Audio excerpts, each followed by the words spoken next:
ce talk, un des talks les plus attendus de Barcodis Explorer, parce qu'on a 3 intervenants de haut niveau pour nous parler du QR code augmenté, comprendre pourquoi ça va tout changer et qu'est-ce que ça va changer pour vous. Alors, je vais les laisser se présenter. Nous avons Patrice Rigolet de GS1, Yvan Chamilec de Monoprix et Pierre-Arnaud Hormel de chez Armor.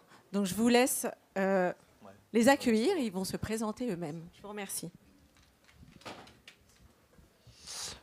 Merci Laetitia. Donc sans aucune pression du tout sur l'introduction du sujet. Donc je m'appelle Pierre-Arnaud Hormel, je suis responsable de la communication chez Armor IMAC, que je vous présenterai un tout petit peu tout à l'heure au début de mon intervention.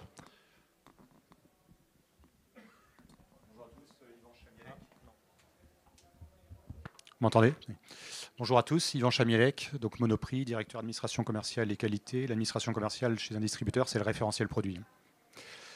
Monoprix, c'est des magasins de centre-ville avec les enseignes Monoprix, Monop et Naturalia. On a plus de 600 magasins en France, dans plus de 200 villes en France.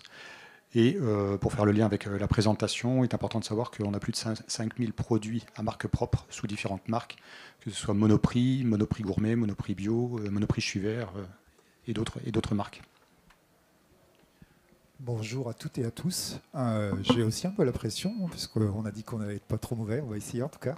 Donc Patrice Rigolet, directeur adjoint des opérations chez GS1 France. Et j'ai le grand honneur ou la pression de commencer. Donc vous êtes là pour qu'on vous parle aujourd'hui du QR code augmenté GS1. Mais avant de vous parler du QR code augmenté GS1, je vais vous expliquer qui est GS1 au cas où vous ne connaîtriez pas cette entreprise. Donc GS1, le G c'est pour global, le S c'est standard. Donc en fait, on n'est pas obligatoirement très connu du grand public, normalement un peu plus du monde professionnel et en particulier dans l'univers du PGC. Donc j'espère qu'un certain nombre d'entre vous nous connaissent. Pour certains, on est connu à travers le barcode, c'est l'ancienne appellation. Maintenant, on parle du GTIN. Certains nous connaissent aussi sous le nom de l'EAN13. En fait, on est connu via le code barre. Donc c'est ce que vous voyez en haut à gauche. À droite, pardon. Et donc le code barre, aujourd'hui, c'est 10 milliards de bips par jour au niveau mondial. Donc voilà, le bip, c'est GS1 France derrière et GS1. On est présent dans 118 pays. Enfin, on a 118 organisations et présent dans 150 pays. Et pour la France, ça représente plus de 58 000 entreprises qui sont adhérentes au système GS1. Ce qui est important, c'est qu'on est une entreprise de droit belge, on est neutre, à but non lucratif. On est gouverné par les entreprises, c'est-à-dire que nos patrons, ce sont les entreprises qui adhèrent au système. Donc ça, c'est un système très particulier, mais qui fait aussi la force du système. Le fait qu'on soit standard, c'est international et c'est ce qui fait toute la force du système. Et on essaye au maximum d'être le plus inclusif possible, c'est-à-dire qu'on ne cherche pas à privilégier les grandes ou les petites entreprises, on essaye vraiment que tout le monde soit inclus dans le système GS1.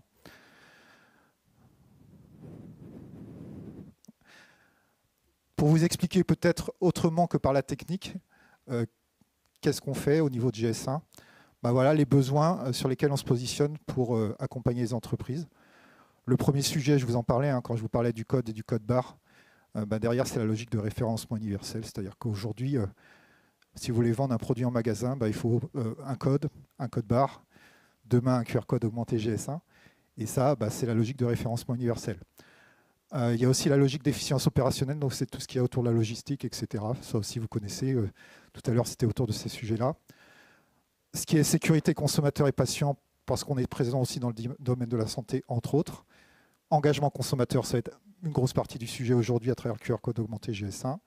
Et enfin, le sujet de la traçabilité et circularité, sachant qu'un des enjeux chez GS1, c'est de passer de acteur incontournable de l'économie linéaire à acteur incontournable de l'économie circulaire. Voilà, je m'arrête là parce que sinon, on n'aura pas le temps. Et donc, ça, c'est sur la présentation de GS1. Et maintenant, je vais vous parler rapidement de cette migration du code barre linéaire, vers le QR code augmenté GS1. Donc le QR code augmenté, QR code tout le monde connaît, QR code augmenté GS1, qu'est-ce que c'est ? Je vais vous l'expliquer, ou plutôt je vais vous tourner un petit film qui vous expliquera ce que c'est. En tout cas, ce qui est important, et là je voulais aussi laisser la parole à Yvan, c'est qu'il y a un enjeu pour tout le monde d'être prêt pour 2027 Pourquoi 2027? Il a été acté au niveau international que d'ici à 2027, l'ensemble des distributeurs seront en capacité de lire des produits avec des codes 2D en caisse. Donc ça veut dire que c'est un enjeu pour les distributeurs, mais c'est aussi une opportunité pour l'ensemble des marques. Parce que vous allez comprendre que le QR code augmenté GS1, c'est une opportunité business parce qu'il y a plein de use cases. Mais je laisse la main à Yvan pour qu'il vous explique peut-être côté distributeur, qu'est-ce que ça veut dire d'être prêt pour 2027 pour le passage en caisse. Alors, chez Monoprix, on est prêt. On est déjà équipé. Et l'équipement, ça consiste en quoi? Il y a deux choses. Il y a, et vous le savez sans doute, il y a le matériel. Donc le matériel a été renouvelé et changé. Donc le matériel de lecture des codes en caisse. Et il y a le logiciel qui permet d'interpréter les données. Donc nos systèmes sont déjà prêts pour 2027 chez Monoprix.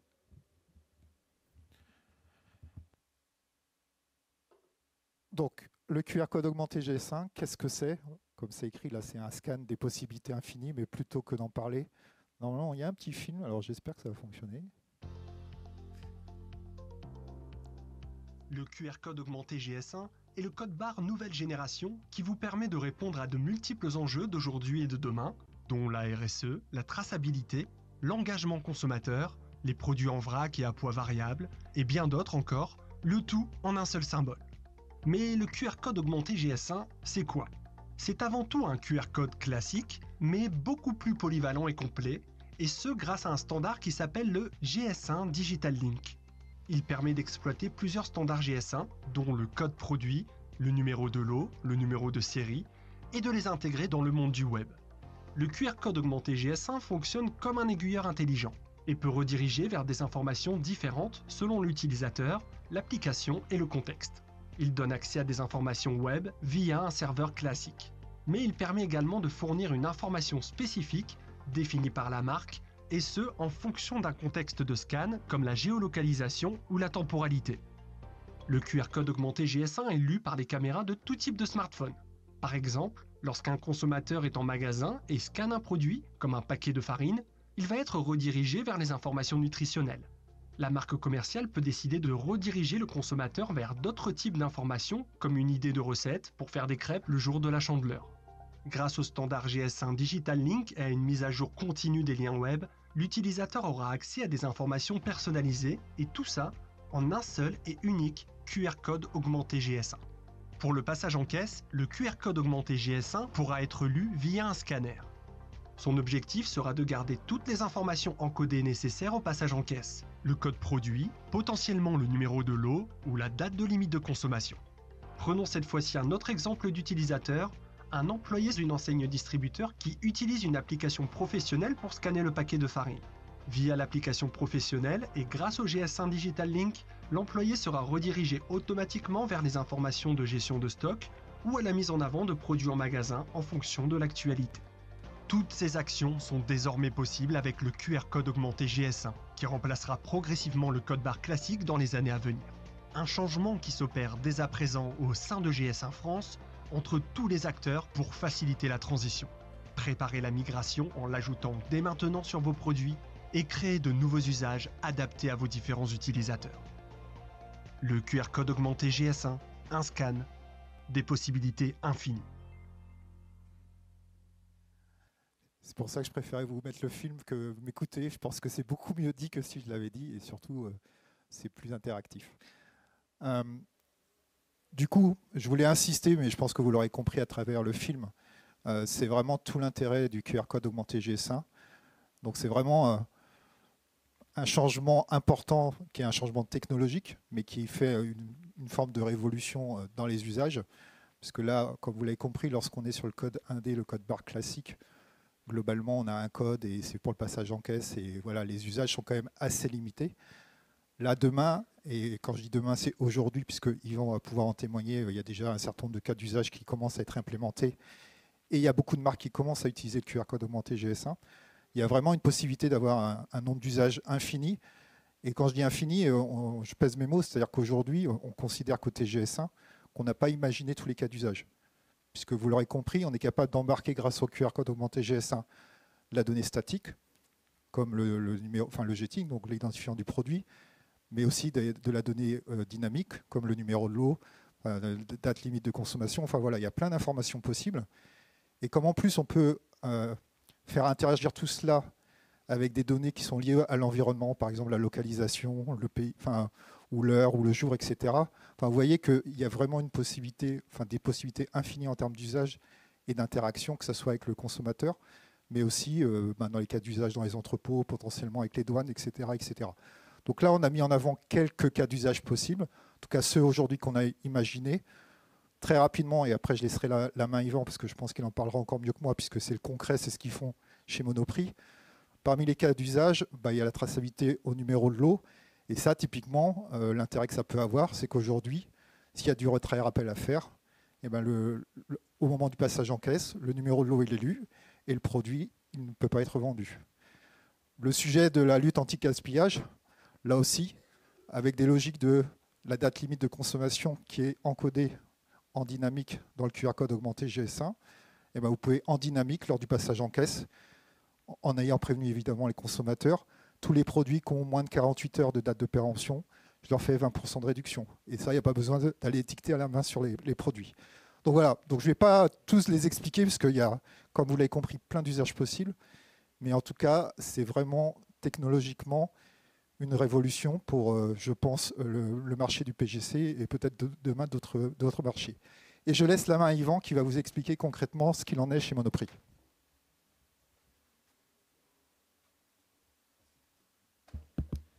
Merci Patrice. Alors, ce n'est pas que de la théorie, le QR code augmenté. Hein. Ce n'est pas que un projet, c'est des choses qui nous intéressent beaucoup. Pour resituer notre analyse et notre vision, nous on part du constat que le client est demandeur de beaucoup d'informations, beaucoup plus d'informations que ce qu'on est capable de lui donner. Selon le moment, il peut s'intéresser à l'origine, il peut s'intéresser pour des produits animaux aux conditions d'élevage de l'animal dont il va manger la viande ou manger le produit. Il peut s'intéresser à l'alimentation des animaux selon l'actualité, aux conditions de production, à l'impact environnemental de sa consommation et des produits.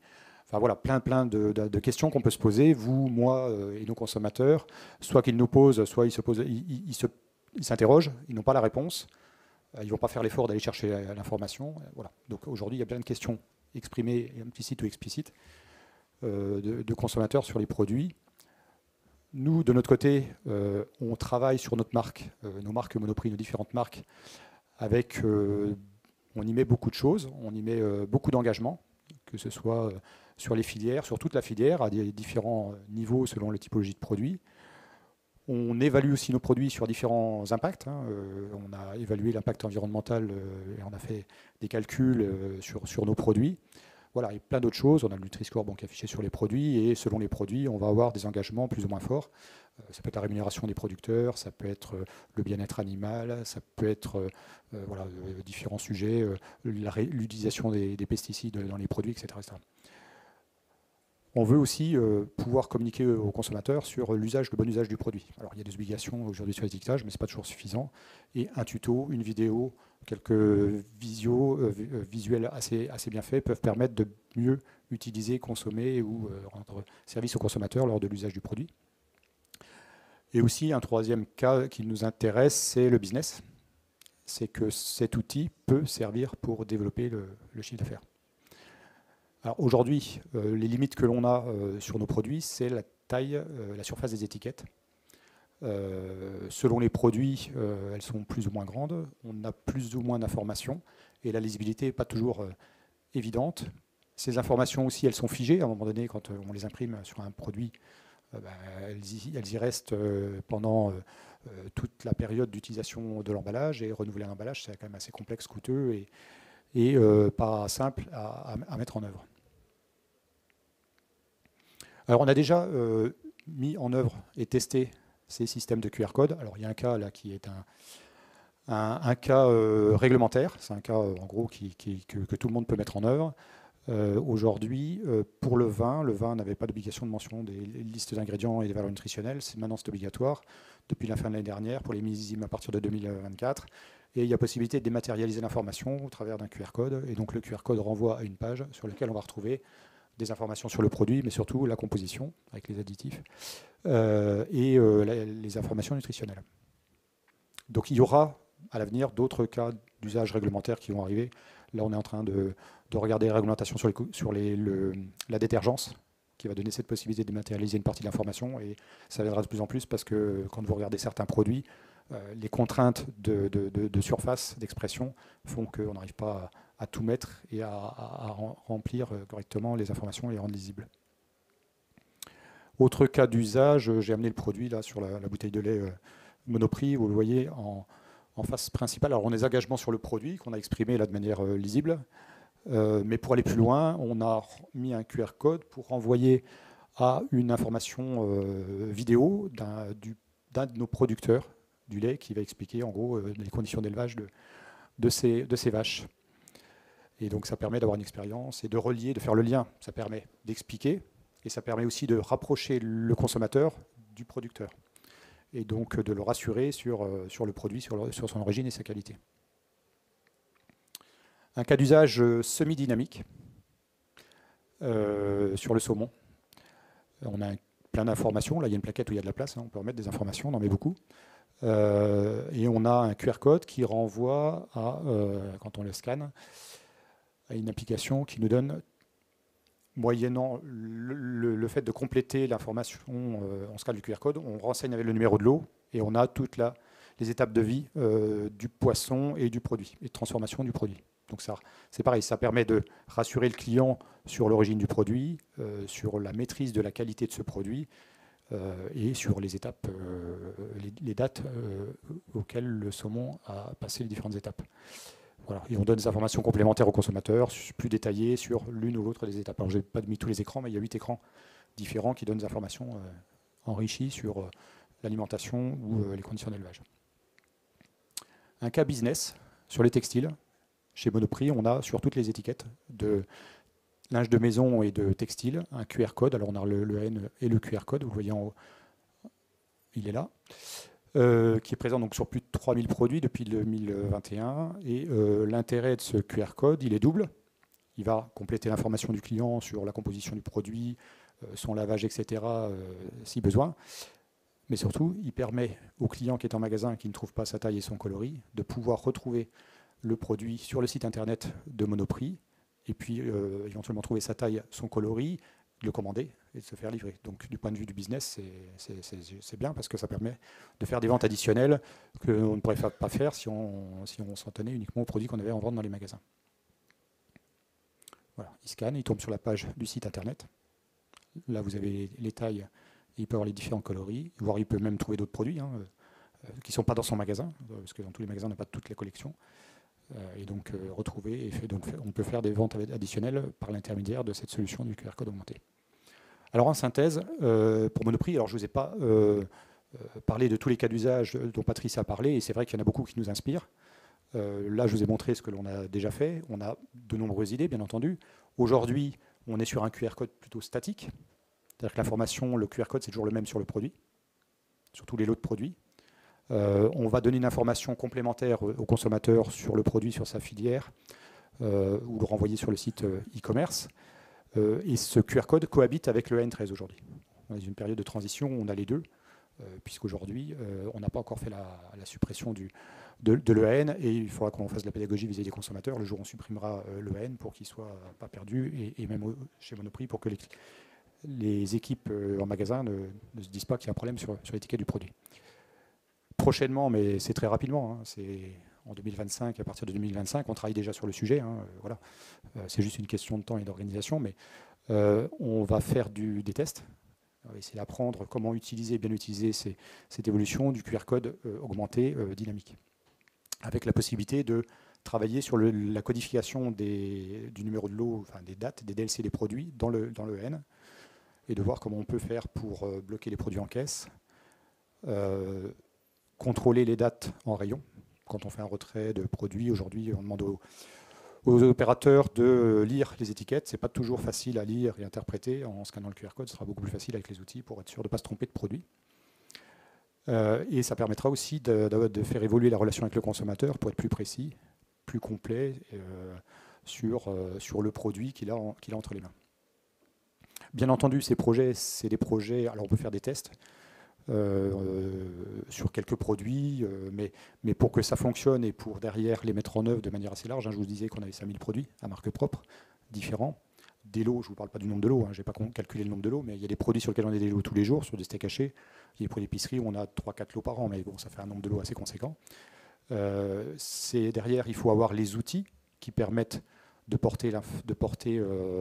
mettre en place le QR code, d'être propriétaire du QR code, de pouvoir derrière enrichir l'information qu'on va donner aux clients, donc mettre la formation. Donc ça nécessite de mettre en place des projets construits avec des équipes, c'est pas que l'informatique, c'est pas que le marketing, c'est tout le monde. C'est l'ASI, la marque, chez nous c'est la marque, c'est les achats, c'est la vente, qui travaillent ensemble pour bien définir les cas d'usage, et ensuite pour définir avec quels outils on va générer le QR code, où est-ce qu'on va les suivre, qui va mettre la donnée que le client va voir, qui est-ce qui l'alimente, qui est-ce qui la valide, dans quel outil on la supporte, etc. Et quand est-ce qu'on la change.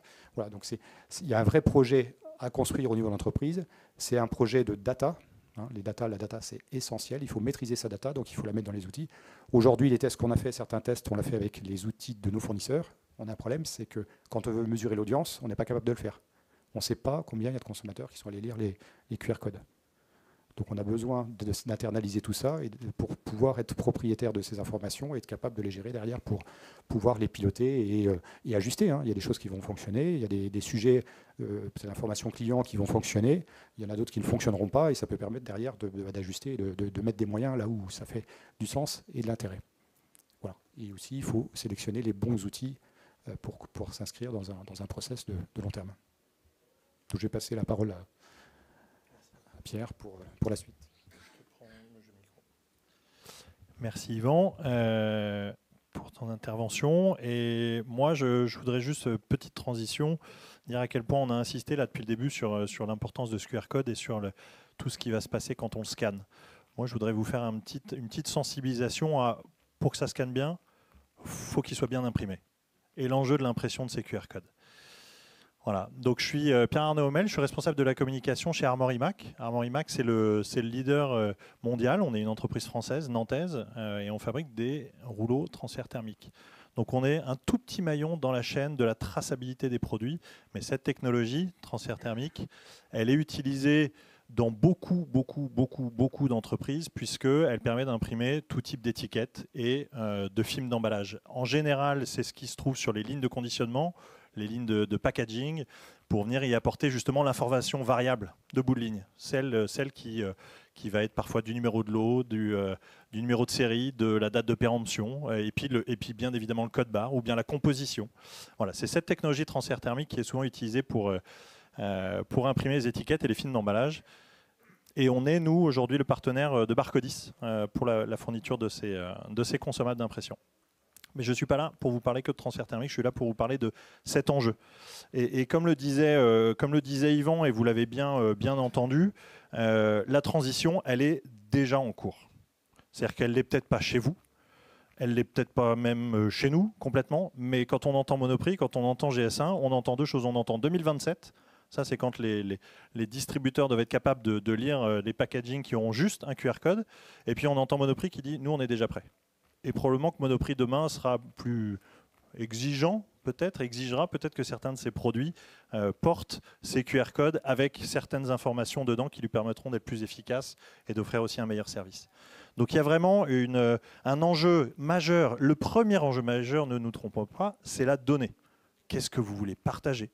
Qu'est-ce que vous pouvez générer? Qu'est-ce que vous voudrez collecter? Ça, c'est l'enjeu prioritaire. Mais il y a effectivement cette petite étape anodine à laquelle il ne faut pas trop tarder à penser dans le projet, c'est en fait comment je l'imprime, avec quoi je l'imprime cette donnée. Voilà, donc la question du jour, la grande question du jour, c'est de se dire ce QR code, Ah.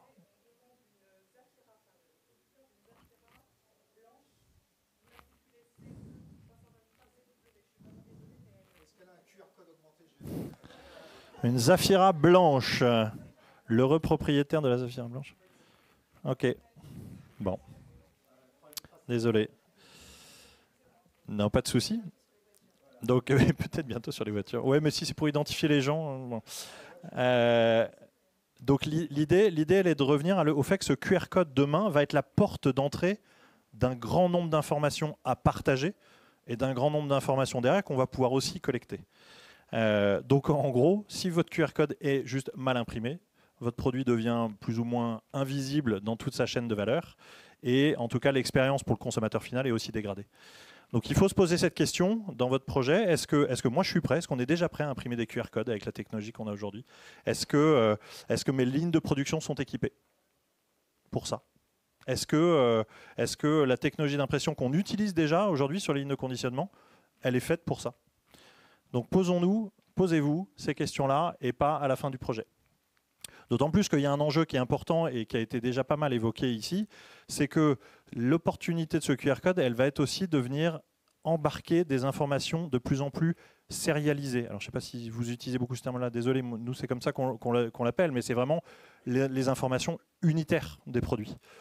Ce qui a été expliqué, c'est que ce QR code, ce QR code GS1 Digital Link qu'on voit à droite, il est donc le fruit d'un QR code et d'une URL. Si on regarde demain comment sera fabriqué cette URL, elle va embarquer plein d'informations. Elle va embarquer des informations classiques, à savoir le principalement JET-in, celui qui permet au moins de passer en caisse, point à la ligne.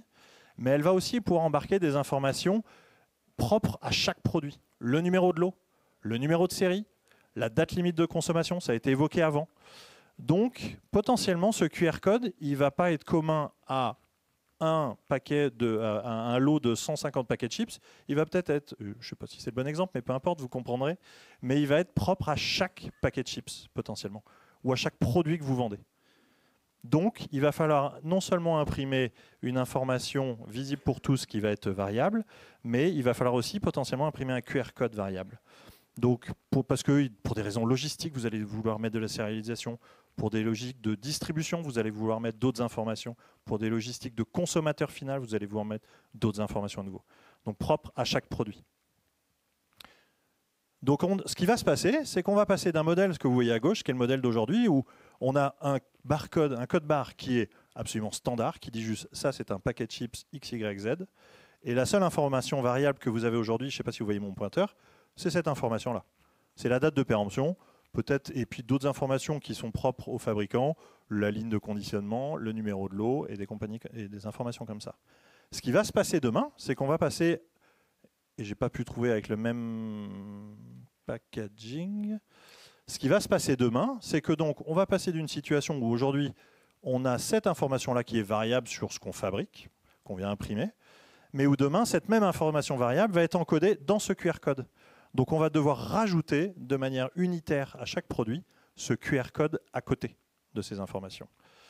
Donc on a un enjeu technique de dire est-ce que ma technologie qui savait faire ça, quelle qu'elle soit, est-ce qu'elle est maintenant capable de faire ça plus ça? Et aujourd'hui, ces informations variables sur les lignes de conditionnement, vous pouvez être équipé de plusieurs technologies. Pour mentionner que les principales, vous avez le transfert thermique pour aller de gauche à droite, le transfert thermique pour imprimer les étiquettes, vous avez le transfert thermique pour imprimer sur des emballages souples, vous avez le jet d'encre thermique, très très présent en particulier dans la pharma, mais pas que. Vous avez le jet d'encre continu, ces micro-gouttelettes qui viennent former des chiffres, une date de péremption, un numéro de lot, comme vous le voyez sur la photo. Puis vous avez le laser qui va vraiment venir enlever de la matière, en tout cas marquer une matière avec la force de son laser. Tout ça, ce sont des technologies qui pourraient être déjà en place chez vous. Maintenant, c'est là où il faut que vous vous posiez les bonnes questions. C'est à savoir que vous allez avoir plusieurs enjeux, plusieurs questions auxquelles répondre pour venir rajouter un QR code. Est-ce que mon système d'impression est compatible avec la vitesse d'impression de mes lignes? Je suis fabricant de chips ou de pâtes, j'en fais pas 2 à la minute. J'en fais beaucoup, beaucoup, beaucoup. Quand j'imprimais juste une date de péremption, ça passait. Si je dois venir demain rajouter un QR code, qui est une information plus complexe, est-ce que cette technologie fait toujours l'affaire? Le contraste d'impression, en fonction de votre emballage, que ce soit peut-être avec un fond de couleur, que ce soit sur un film transparent, que ce soit sur une étiquette blanche, que ce soit sur, en fonction de ou un emballage argenté comme celui-là. Est-ce que le contraste de ma technologie d'impression que j'utilise déjà, qui faisait très bien une date de péremption à nouveau toute seule, est-ce qu'elle fait très bien, de manière très lisible, un QR code? Ce n'est pas le cas de toutes les technologies que vous avez sous les yeux à l'écran. Et puis après, on peut parler de résolution. La résolution, c'est effectivement la finesse d'impression. Un QR code, c'est un élément qui est très dense au niveau du détail. Et pour que ça soit bien scanné à la fin, il faut effectivement que les scanners puissent lire très clairement, même les très petits QR codes. Et on sait que dans certaines industries ou sur certains packaging, les QR codes sont plutôt de petite taille. Pour ça, il faut une technologie haute résolution.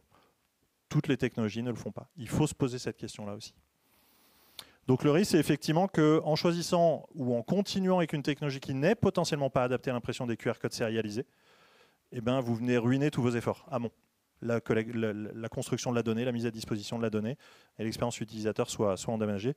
Et puis, pas besoin de mentionner que Monoprix ne serait pas très content qu'un QR code ne passe pas bien en caisse. Voilà. Alors, en tant qu'Armory Mac, je peux vous dire, et puis partenaire de Barcodis, qu'en tout cas, parmi les technologies d'impression que je vous ai mis sous le nez, une partie de la solution, vous l'aviez, c'est que le transfert thermique aujourd'hui fait déjà ce boulot-là. C'est-à-dire que si aujourd'hui vous êtes équipé de lignes d'impression transfert thermique pour de l'étiquette ou du film d'emballage, bah, vous ne posez pas de questions. Voilà. Soyez rassurés. Aujourd'hui, vous imprimez peut-être des barcodes et de la donnée. Demain, pendant la phase de transition que vous mentionniez, Yvan, où il va y avoir peut-être une cohabitation d'un code barre et d'un QR code, aucun souci pour ce type de technologie-là, c'est ce qu'elle fait depuis 40 ans. Et demain, pour un QR code classique, aucun souci non plus. Vous avez une réponse en termes de vitesse d'impression, puisqu'on peut aller jusqu'à des cadences de 60 mètres minutes, donc en fonction du nombre de coups que vous devez imprimer avec vos produits. A priori, il n'y a pas de limite. Le contraste est au maximum et la résolution, on est en 600 dpi, donc il n'y a aucun souci non plus. L'enjeu prioritaire pour vous, c'est quoi qu'il en soit, de trouver la techno qui vous assurera un taux de scan de 100%. C'est ça la seule information qui doit être importante pour vous. Et pour ça, il y a une norme, nous, qu'on utilise dans nos labos, qui est la norme ISO que vous voyez à l'écran, qui évalue la qualité de lecture. Mais il y a aussi GS1, qui a un service de Calicode, qui peut également vous accompagner là-dedans pour tester que ce que vous avez imprimé est parfaitement en ligne avec le standard.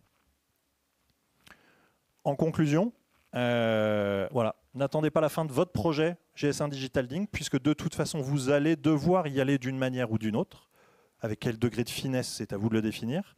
Mais vous allez devoir y aller et n'attendez pas de penser à l'aspect impression à la fin du projet. Et quoi qu'il en soit, la bonne personne pour vous conseiller, pour vous accompagner là-dedans, c'est pas Armory Mac, c'est Barcodis. Parce que c'est eux qui maîtrisent le mieux comment vous avez besoin d'imprimer, à quoi ressemblent vos lignes de conditionnement, de packaging, et pour vous amener une réponse claire là-dessus.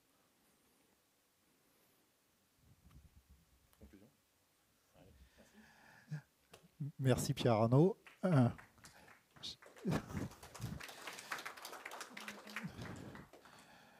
J'ai l'honneur de devoir faire un petit résumé de ce qu'on vient de vous dire. Bon, déjà, je pense que vous l'aurez compris. Moi, je vais commencer par 2027. 2027, l'ensemble des distributeurs seront en mesure de lire du 2D en caisse. Donc ça veut dire que si vous souhaitez être prêt pour 2027, c'est sans doute dès maintenant qu'il faut s'y atteler si vous ne l'avez pas encore commencé. Deuxième point, vous l'aurez compris aussi, et en particulier à travers les propos d'Yvan, c'est un projet qui est potentiellement différent des projets, en tout cas que même pour nous, GS1, on a géré jusqu'à maintenant, parce que GS1, historiquement, on était plutôt en relation avec les master data, la partie plutôt supply chain, etc.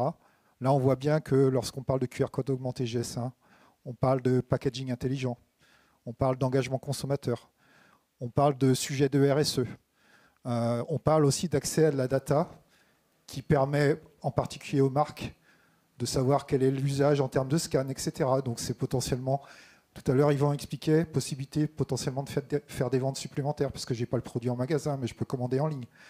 Donc vous l'aurez compris, 2027, projet d'entreprise transverse, donc qui nécessite vraiment d'avoir, je pense, un soutien. Et je pense que plus le soutien est haut dans l'organisation, plus il y a des chances que ce projet aboutisse.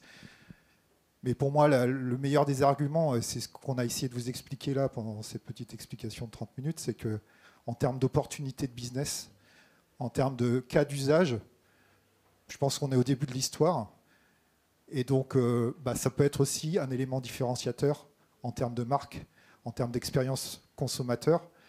Donc, j'aurais tendance à dire, j'espère qu'on vous l'aura expliqué le mieux possible et que vous en serez convaincu en sortant de cette salle. Mais j'aurais tendance à dire, commencez dès maintenant. Et moi, j'aime bien cette expression, alors que c'est, désolé, je vais le dire en anglais, mais parce que j'aime bien ça, je l'aime bien en anglais, c'est start small, think big. Et je trouve que c'est exactement ça, c'est-à-dire que sur ce projet, vous pouvez commencer petit, peut-être avec un produit, voir les retours d'expérience que vous avez, les ROI, et puis une fois que vous aurez pu démontrer le ROI sur ce produit-là, peut-être aller plus loin, puisque j'espère une fois de plus que vous l'aurez compris, il y a plein d'opportunités. Et pour finir, pour la conclusion qui est peut-être un peu longue, mais vous l'avez compris, moi je suis assez convaincu, ce qui est normal, puisque je suis GS1, mais au-delà d'être GS1, je suis convaincu parce que, à travers tout ce qu'on vous a expliqué, pour moi c'est une évidence. GS1, on est aussi là pour vous accompagner s'il y a besoin, parce que ce sont des projets qui ne sont pas simples, des projets d'entreprise, peut-être que vous ne savez pas par quel bout commencer. Et donc on est aussi là en tant que GS1 pour vous accompagner dans la mise en œuvre, avec des partenaires comme Barcodis. Et j'en profite aussi pour vous dire qu'on a encore des travaux au niveau GS1 France sur tout ce qui est justement migration 2D. Et là, en ce moment, on va avoir des groupes qui vont travailler, par exemple, sur le passage au 2D pour les produits à poids variable. Donc, si ça vous intéresse, renseignez-vous. Il y a des informations sur notre site web. Je suis joignable. Il y a Benjamin Gallo ici présent qui pourra aussi vous renseigner. Mais voilà, c'est aussi j'en profite pour faire un appel à venir travailler au sein de GS1, puisque vous l'aurez compris, les standards, c'est du travail collaboratif, donc c'est de travailler ensemble. Voilà pour la conclusion, et merci à toutes et à tous pour votre attention.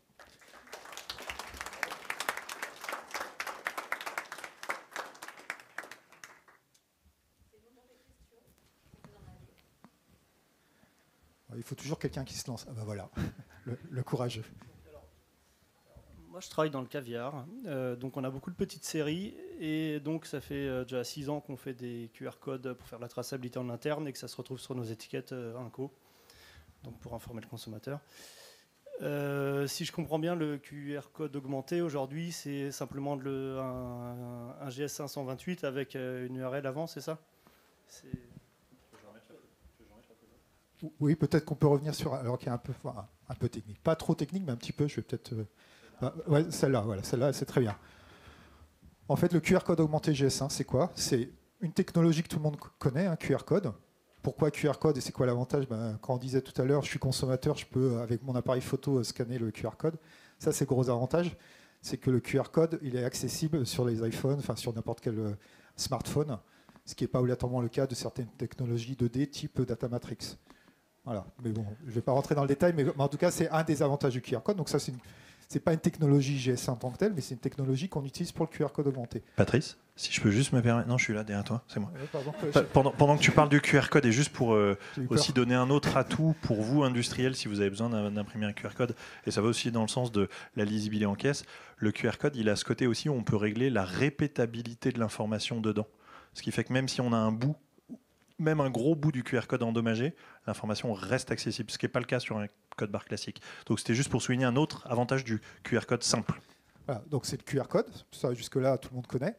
Et la grosse différence entre le QR code et QR code augmenté GS1, c'est qu'on a défini une syntaxe, donc on a standardisé une façon d'encoder l'information dans le QR code qui permet de dire, voilà, là, j'ai le nom de domaine, potentiellement c'est le nom de domaine de mon site en tant que marque, donc je ne sais pas comment s'appelle votre entreprise, mais on va dire Super Caviar. Donc supercaviar.com ou voire.fr, parce que c'est encore plus qualitatif, du caviar d'Aquitaine évidemment. Caviar de Paris, intéressant. C'est pour ça que maintenant on peut se baigner dans la Seine, c'est parce qu'il y a le caviar. Donc le nom de domaine, donc ça c'est, voilà, quand je scanne, je vais sur ce nom de domaine, et après une syntaxe, donc avec un identifiant, l'identifiant 01, derrière c'est l'identifiant produit. L'identifiant 10, derrière c'est le numéro de lot. L'identifiant 21, c'est un numéro de série. Et en fait, le travail de GS1 France et de GS1, puisque ce n'est pas un standard France, c'est un standard international, ce qui fait toute sa force, c'est qu'on a défini cette syntaxe et on a défini des identifiants avec la syntaxe en disant, voilà, et ce qui permet, en fonction de ce que vous lisez, avec quel appareil vous lisez, de récupérer l'information qui vous intéresse.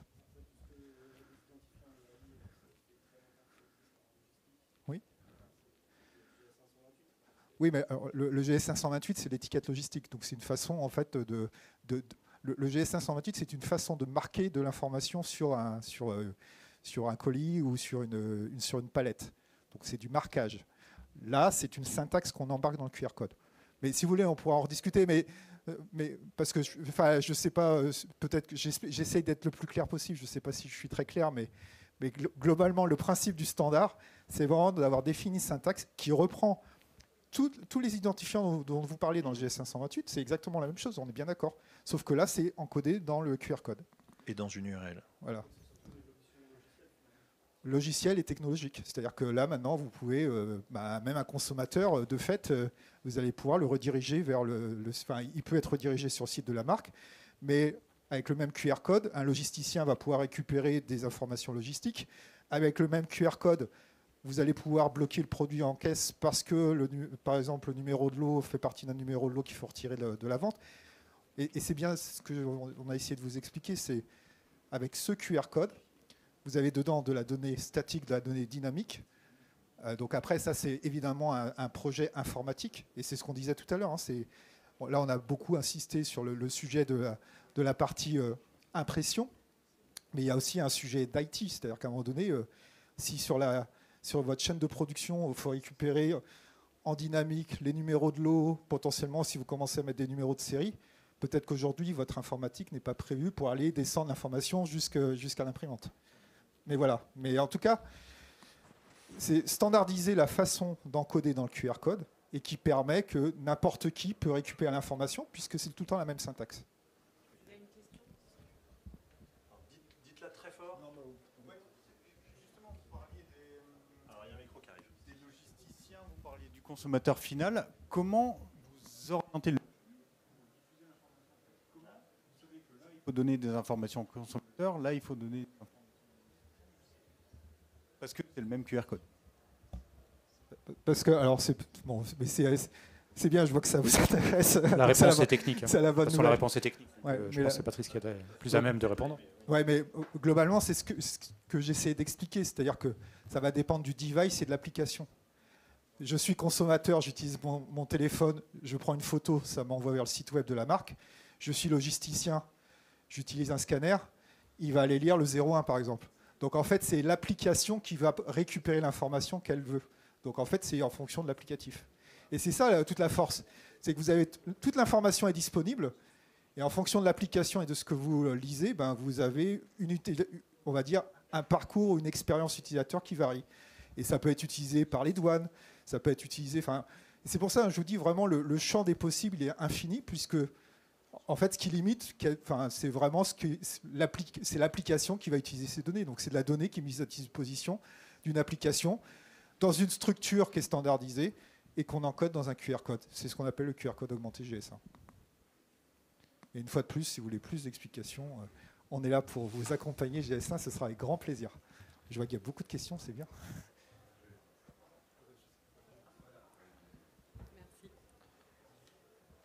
Bonjour, j'avais une question plutôt pour monsieur chez Monoprix. Collez bien le micro. Pardon, vous m'entendez mieux ? Oui. Ok, super. Ma question, elle était sur... quand vous dites vous êtes prêt, du coup, ça veut dire que vous êtes prêt à lire les produits en caisse. Par rapport à... Alors, moi, je travaille chez Yoplait, donc je me pose beaucoup de questions sur comment aller mettre ce QR code sur les produits. Et donc j'ai une première question qui est sur les produits sur lesquels vous avez mis des QR codes. Est-ce que c'est des QR codes, ils sont tous statiques, ou est-ce que déjà vous avez réussi à mettre des QR codes dynamiques ? Et peut-être, est-ce que vous avez un retour d'expérience à nous faire sur justement la mise en place des QR codes sur les différents produits ? J'imagine qu'il y a beaucoup de produits qui sont produits par des partenaires, donc avec différentes capacités de production. Comment vous faites face à ces différentes capacités qui ne sont pas les mêmes suivant les produits, j'imagine, et suivant les partenaires avec lesquels vous travaillez ? Alors, il y avait plusieurs questions. La première, où est-ce que j'imprime mon QR code ? J'allais dire, si demain, il remplace le N, vous pouvez le mettre à la place de l'EN, s'il porte que l'information de passage en caisse. Si vous voulez l'information qui soit plus visible par le client et que le client puisse l'utiliser, on peut le prévoir prévoir de le mettre en face principale du produit. Moi, je milite. En ce moment, je suis en pleine discussion avec le marketing. J'aurais dit, on travaille sur les chartes, on discute en permanence sur les chartes. Je leur ai dit de le mettre en face principale. Bon, ils ne veulent pas. Mais la discussion est en cours, la négo est en cours. Peut-être qu'il apparaîtra en phase principale parce que je me dis que si demain on veut porter l'information au client, ça ne sert à rien de cacher le code. Il faut qu'il ait accès en rayon, donc dès qu'il voit le produit, et même chez lui, qu'il ait accès facilement. Si on commence à mettre derrière le QR code, ça va être un peu compliqué. Donc il y a des négociations à faire pour savoir où est-ce qu'on le place en fonction de l'usage en fait, du client. Si c'est un usage technique, ce n'est pas la même chose que si c'est un usage grand public. Après, pour la question du dynamique, semi-dynamique, alors, pour le passage en caisse chez nous, aujourd'hui, nos systèmes sont prêts à lire et à décoder le prix, l'article. Pour la partie traçabilité, c'est bloqué, c'est en cours de discussion. Je pousse l'informatique là depuis 1 an sur le sujet. On a 2 fournisseurs de logiciels. C'est pas l'outil qui ne permet pas de lire, c'est les logiciels qui doivent être capables d'interpréter toutes ces syntaxes. Voilà, donc normalement, premier trimestre de l'année prochaine, on en aura un des 2 qui sera prêt. C'est prévu dans sa roadmap. Et le deuxième, c'est encore en cours de négociation voilà, pour intégrer cette capacité de déchiffrage. Et en parallèle, je suis prêt pour faire des tests avec des fournisseurs à leur marque, avec des fournisseurs de matériel, d'impression, pour tester les QR codes sur nos caisses et pour voir comment ça fonctionne et si on arrive à bien capter l'information et derrière à voir comment on la traite. Donc, on avance en parallèle sur les mises en place et les tests côté industriel et chez Monoprix pour être capable, dès que tout le monde sera aligné, de pouvoir démarrer les tests. Et du coup, je peux profiter, petite question complémentaire. Fin 2027, vous serez en capacité de lire le GTIN uniquement ou aussi Alors, les fin 2027, la règle, c'est de pouvoir lire, passer en caisse. Donc c'est la première étape, c'est juste identifier le produit, le prix. Voilà. Et après le reste, il n'y a pas de date, il n'y a pas d'échéance. Mais nous, on veut y aller parce que, en fait, si je vous explique bien, vous étiez peut-être là, après la crise sur le lait infantile, où on s'est dit, on a mis en place nous un blocage caisse, mais à l'EN. On s'est dit, on a fait l'analyse qu'effectivement, si demain on voulait être efficace, pertinent sur ces sujets-là, de gestion de crise, il serait intéressant qu'on puisse avoir, parce que la traçabilité, ça fait depuis 2002, qui est une obligation légale, ça fait depuis 2002 qu'on se dit traçabilité logistique, on va être capable, avec cette traçabilité, d'identifier dans quel magasin sont les produits d'un lot déterminé. 20 ans après, en entrée d'entrepôt chez nous, on est à 90% de fiabilité. Et ce n'est pas forcément que les petits qui ne sont pas équipés qui n'y arrivent pas, c'est chez tout le monde, tous les industriels potentiellement peuvent avoir des problématiques de qualité de données, et on n'y arrive pas.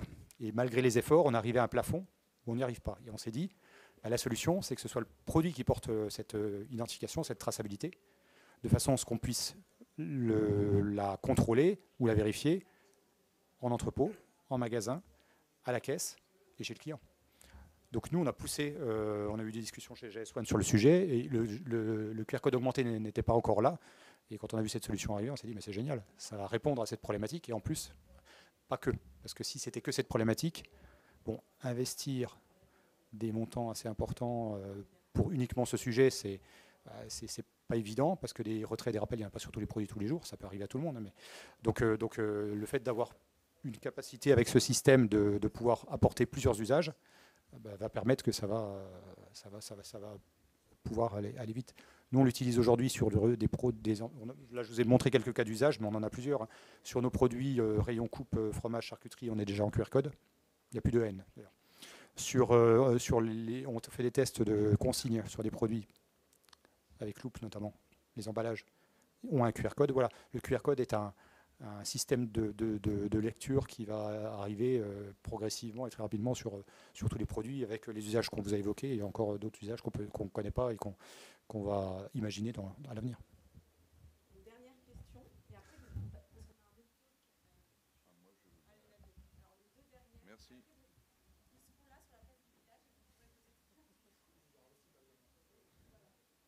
Bon, je vais être très rapide.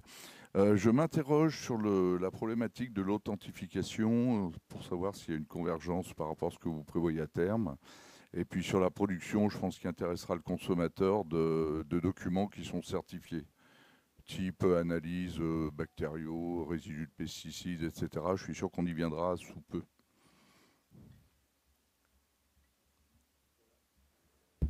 Sur la deuxième partie, sur votre deuxième question, une fois qu'on a le lien et qu'on gère la donnée qu'on met à disposition du consommateur, on peut faire effectivement ce que l'on veut. S'il y a un besoin de la rassurer en période de crise pour donner des informations, type résultat d'analyse, peut-être que ça peut être un usage, hein, ça peut être testé. Après, ça reste technique. Les analyses, il y avait quelques années, il y a un fabricant de steak haché qu'ils avaient imprimé les résultats sur ces étiquettes. Ouais. Bon, il a pris la pression des pouvoirs publics et compagnie, il a retiré. Après, je ne sais pas si ça a été de nature à vraiment rassurer les clients ou pas, mais oui, ça peut être, on peut l'imaginer qu'en période de crise, ça peut être une réponse. Et on met en avant le résultat sur le lot ou les lots sur lesquels qui sont en vente pour rassurer les clients et leur dire voilà. Mais ça reste technique. Donc je ne sais pas si vraiment il y aura derrière une lecture, une lisibilité, de compréhension. Mais effectivement, on peut tout imaginer. Ce qui est sûr, si je peux compléter, Yvan, c'est que le fait d'avoir une URL et du coup derrière une partie web fait que vous pouvez mettre à jour, quand vous voulez, l'information qui est liée au produit. Et ça peut être une information consommateur, marketing ou autre, mais ça peut être une information réglementaire. Et c'est un point qu'on n'a peut-être pas beaucoup souligné, mais au-delà du projet effectivement de GS1 Digital Link sur les produits, il y a un autre aspect qui de toute façon va envoyer aussi vers le QR code tout court, probablement celui de GS1, on verra, mais qui est la partie Digital Product Passport. Je ne sais pas s'il y en a chez vous qui sont concernés, mais c'est effectivement une réglementation européenne. Autant là, on est sur une initiative effectivement de GS1, autant de Digital Product Passport, on est sur une initiative réglementaire européenne où sur certaines familles de produits, petit à petit, il va y avoir l'obligation de donner accès à des informations au consommateur final. Donc, à un moment, peut-être qu'il y aura une belle synergie. Je te laisse compléter. Non, mais c'est parfait, Pierre Arnaud. Moi, j'en profite. Deuxième appel à venir travailler chez GS1. On a aussi sur le sujet du Digital Product Passport. Donc là, aujourd'hui, on n'a pas des réponses techniques toutes faites, hein, puisque c'est encore en discussion et les dates d'application ne sont pas pour tout de suite. Mais on est aussi dans une logique chez GS1 de se dire, OK, puisqu'on a, on va dire, on a toutes les briques techniques pour y répondre. Donc comment, en utilisant les briques techniques et les standards GS1, on est capable d'apporter des réponses au sujet du Digital Product Passport. Et on est déjà en train de travailler sur ces sujets-là. Et on a déjà ce qu'on appelle chez GS1 une communauté d'intérêt où en fait on discute sur les sujets, entre autres textile, batterie, enfin, voilà, tous ces sujets-là. Donc ça fait partie des sujets sur lesquels... En tout cas, on a bien l'intention en tant que GS1 d'apporter des réponses parce que qui dit digital, qui dit product, a priori assez naturellement dit identification. Et le passeport, qu'est-ce que c'est si ce n'est l'identifiant du produit? Et a priori, GS1, c'est notre cœur de métier. Donc de fait, on travaille sur ces sujets-là. Dernière question. Quel est l'avenir du code à barre? C'est bien ça. C'est une bonne question. On va dire, ouais, ce sera peut-être bientôt. Alors, une réponse plusieurs aspects à la réponse. Ouais, mais déjà une réponse importante. 2027, être capable de lire le 2D en caisse ne veut pas dire que code à barre a disparu. Ouais. Donc, exactement. Donc, ça veut dire qu'on peut lire le 2D, mais on peut continuer à lire le code barre linéaire.